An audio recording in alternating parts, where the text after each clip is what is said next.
Welcome back, and we're now delighted to be joined over the telephone by our guest for the afternoon, Dr. Mohamed Naguib Abu Zaid, University Professor.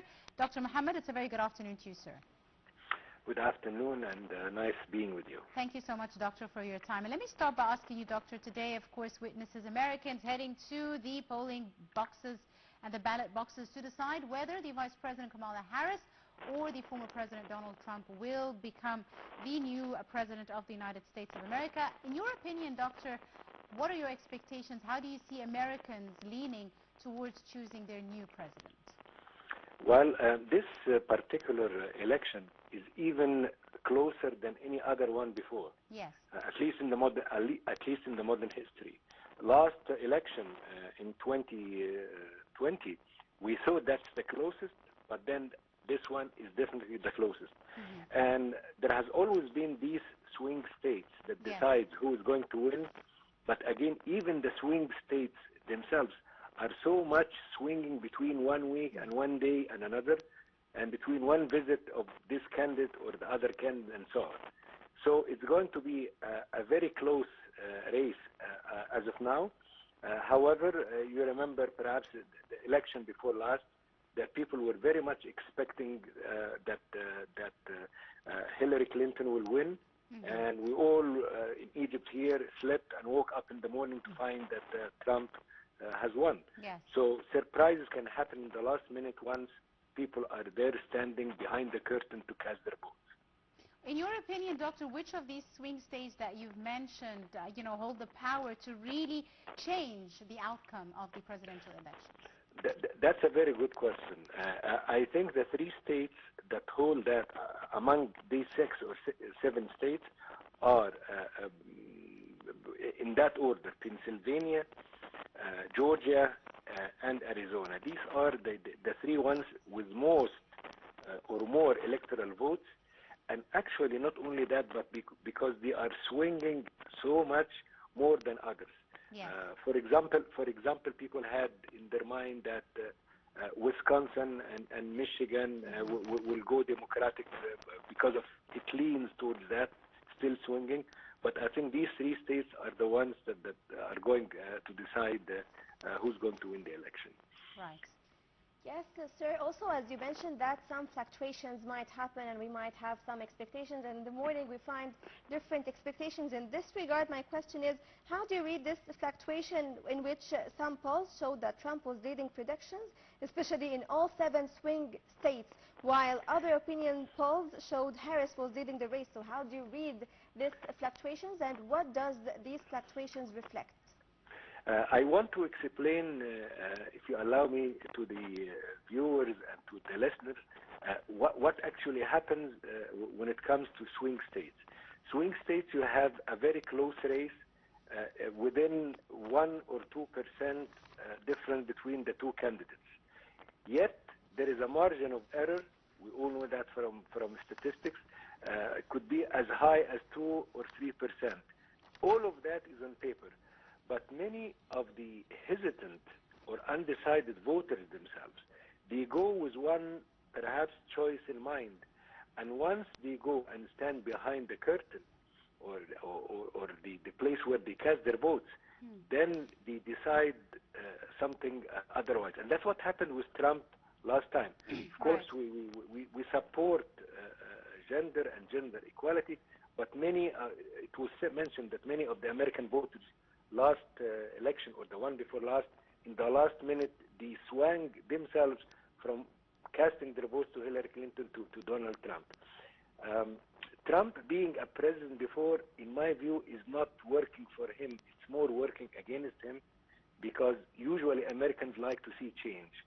So I think this time people have seen Trump before, and maybe, I'm just saying, of course, it's still up to decision later on.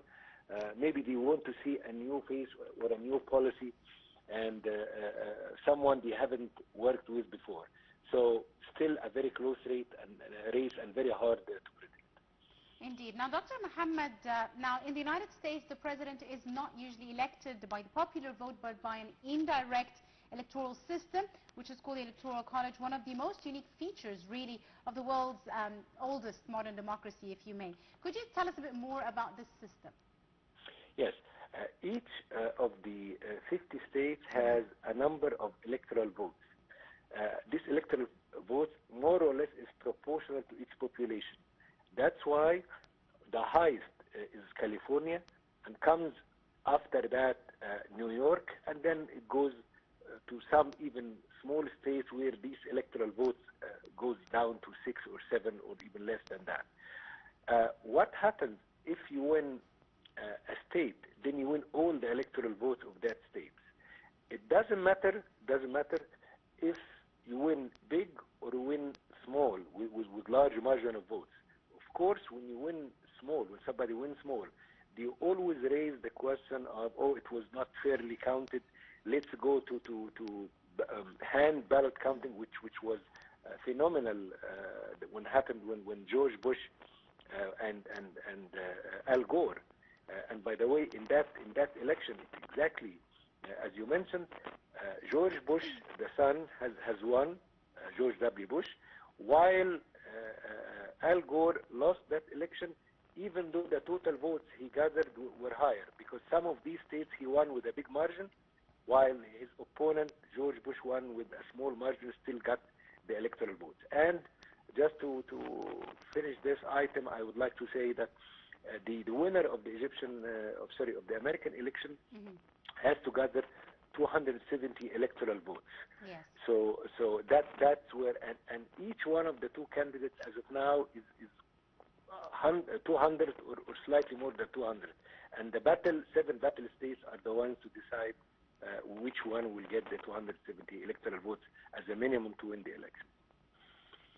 Yes, Dr. Mohamed, also in this regard, we have been following, of course, the ongoing escalations that were taking place in the Middle East, in Gaza and in Lebanon, and all eyes were on the Middle East. And now with this U.S. presidential elections, do you think, after the results are announced, do you think there would be a shift of priorities regarding this matter? Do you think the Middle East and the aggressions taking place in it would still be a priority in the agenda of whoever is going to be the next president of the United States? I like very much the question, because it's a question that we all ask ourselves. Let's be very clear about this. The U.S. policy does not change that much or that significant by the election of this president or that president.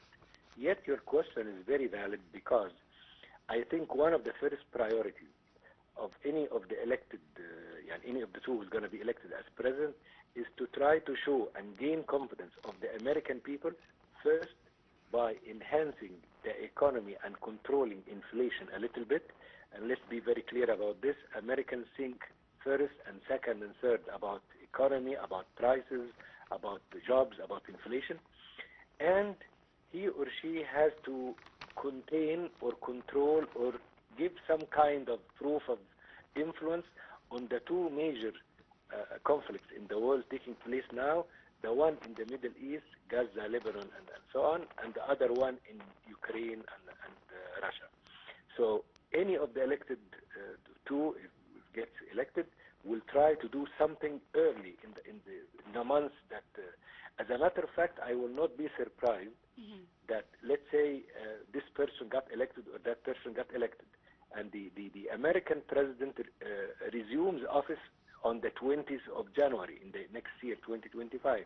I'm sure that, of course, if I could be sure of anything, he or she will make some shuttle trips and voyages to these areas of conflict prior to receiving or resuming the office officially, to show to the American people, here I am, I have influence, and I can contain these conflicts to the interests of the United States, of course, which we all know the landscape of which. So yes, a very good question, and I think that will happen definitely upon the announcement of the election. One last thing I want to say, and I hope it doesn't happen because we wish well to everyone. Indeed. Also, there has never been that high level of alert of security in the U.S.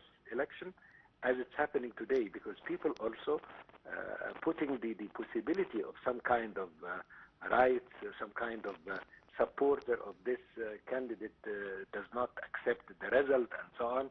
We all remember what happened on 6th of January upon the election of Joe Biden. So this scenario also, people are prepared for it. We don't hope that we see instability anywhere in the world, but it's also something that people have to be cautious about. Right. Finally, Doctor, what happens after the U.S. race is decided? Will the President-elect be forming a new team, coming out straight away with new policies and a new structure for his time in leadership? What are your expectations after the results? I want to tell you what is the practice usually. The practice is that the new president or the newly elected president, he or she will form a team, and usually they form it within 1 month of the election. The key people to be appointed early are people who are like minister or state secretary of state, which for us foreign minister, the head of the federal bank, minister of defense, and national security advisor. These people are the quickest and the most crucial to be appointed quickly. And they start the practice of transferring or transfer of power from the old or the existing government to the new one gradually, so as when it comes the 20th of January, almost all the important files are being prepared and being passed. And that's why I like your question truly. And usually, as a political courtesy, the existing president, which is Joe Biden, or anyone in his place, at that stage from November till 20th of January, from the announcement of the election, refrains from making major decisions unless consulting with the upcoming or incoming president, whether he or she is from his party or the other one, because that's by the American practice has to be instilled so as does not leave a huge issue or a huge gap that influence or impact the country as the transfer the presidency. Among these, I have to say as one last thing, is the huge national debt of the U.S., unprecedented one.